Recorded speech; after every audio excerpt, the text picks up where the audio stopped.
Good morrow, my beautiful. Good morrow, my beautiful. Good morrow, my beautiful strangers. Welcome back to my crafty-handed world. Last time, I promised you a matching dress belt for my 1950s Marilyn Monroe-style Christmasy Valentines dress.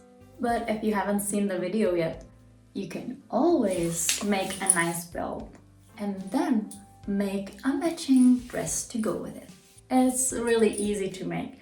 So if you are thinking about making your own, let's make one together. I will list all the supplies in the box below so we can jump straight into the making. I'm using the waistband for the structure of my belt. It holds its shape pretty well, though it's not as stiff as belting. And I chose the buckle to fit the waistband, because they only had one size of the waistband. It should have a little wiggle room to accommodate the fabric.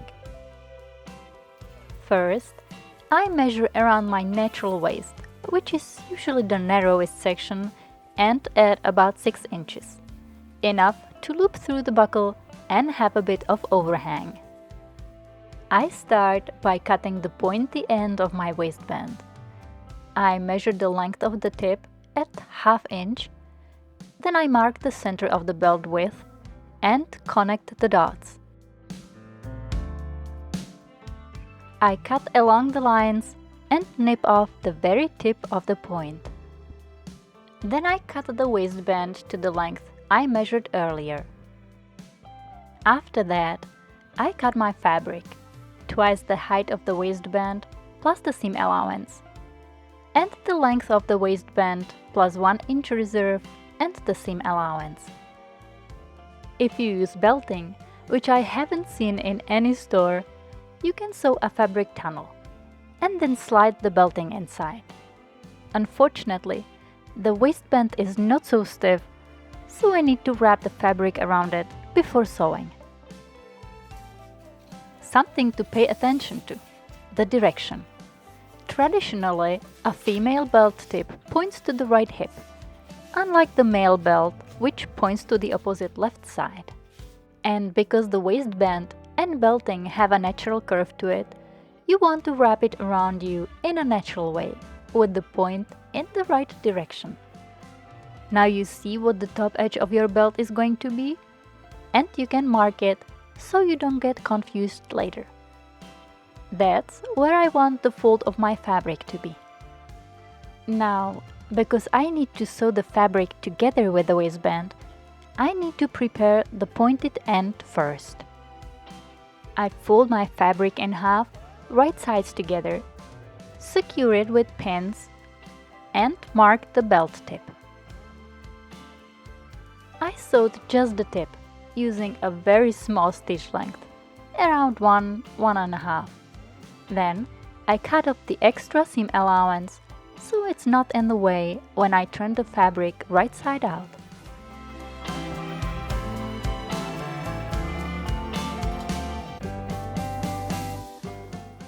Now, to wrap the belt, I lay the belt casing front side down on the table and place the waistband in it with the tip pointing to the right, pushing it as far into the point as possible.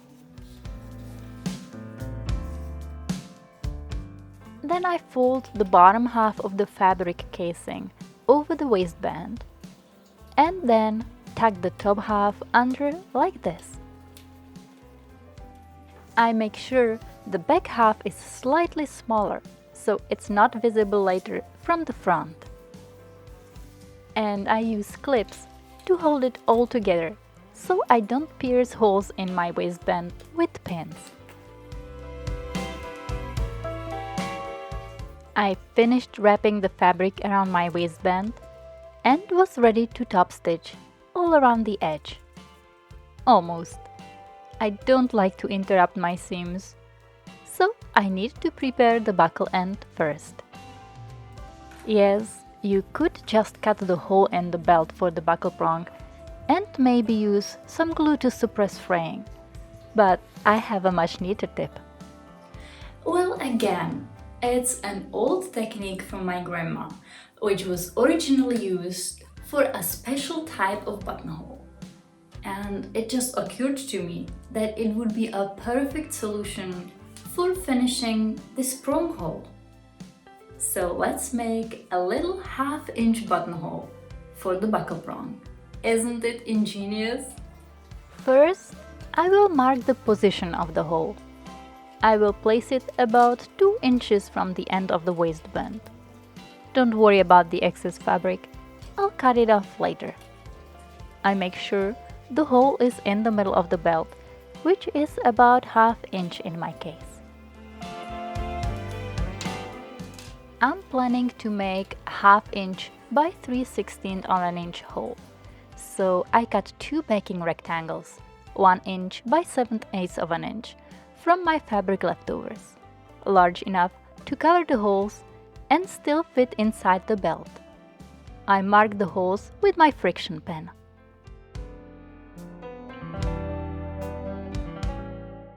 I align both rectangles right sides with the belt fabric and pin them in place. Then I set my machine to the shortest stitch length I have and sewed around the small rectangles following the lines. Using a seam ripper, I carefully cut through the buttonholes and finished cutting tightly into the corners with my sharp scissors without cutting through the stitching.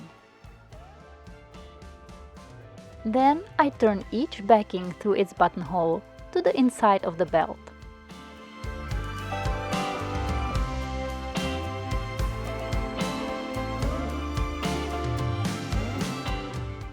And ta-da!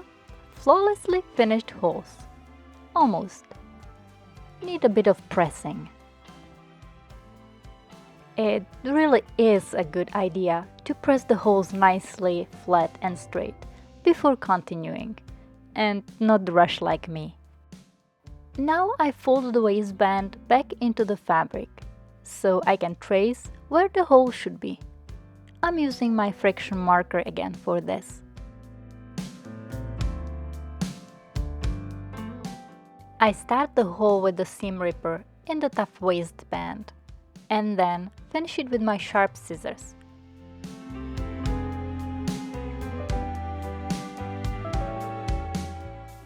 And to make it perfect, I cut the hole a hair larger so I can pull one of the buttonhole backings through it to ensure completely clean edge.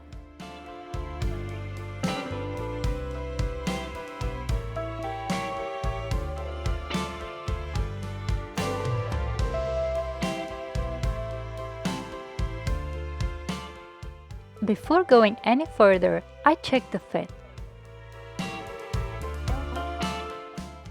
Sweet.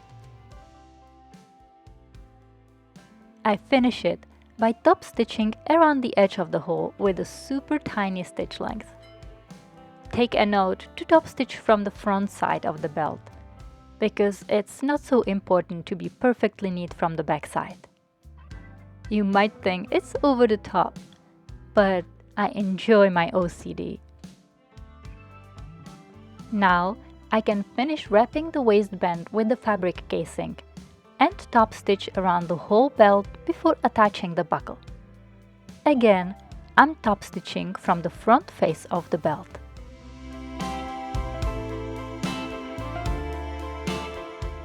I trim the excess casing to about 3/8 of an inch. Maybe a little extra. And then insert the end into the buckle. It fits so well, almost like custom made. I turned the excess fabric in and sandwiched it into the belt. Then I hand stitched to secure the buckle. I'm sorry, somehow I got too absorbed and didn't push the red button. Oh well, just follow the same stitches you made with the sewing machine earlier. Awesome! Now the last opportunity to mess it all up, the holes.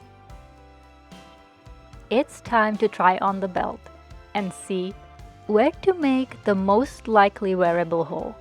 Remember to try it over the intended outfit or something very similar. It will be completely different if you measure for a dress or trousers. So, when you're confident about the first hole placement, ensure it's in the center of the belt. I'm using a sewing gauge to space the other holes evenly. I decided to make them 1 inch apart. I made one an inch tighter than my first wearable hole and 2 more comfortable ones up the belt. I'm intending to wear the belt on one of the 2 middle holes, leaving the outer ones for more of a decorative purpose. You don't want to look like you're wearing the belt to the max either way. I'm using a crop-a-dile to punch my holes, but if you have an eyelet setting kit, there is usually a little punch included. You'll just need a hammer to punch it. Or you can use any other cheaper crafting punch. When I had my holes punched, I inserted the eyelets from the front side of the belt and placed the washers from the back side and used the crop-a-dile punch, but I wasn't able to squeeze it hard enough. I must say, in this case, the kit with the hammer worked a lot better. It made a much tighter fit.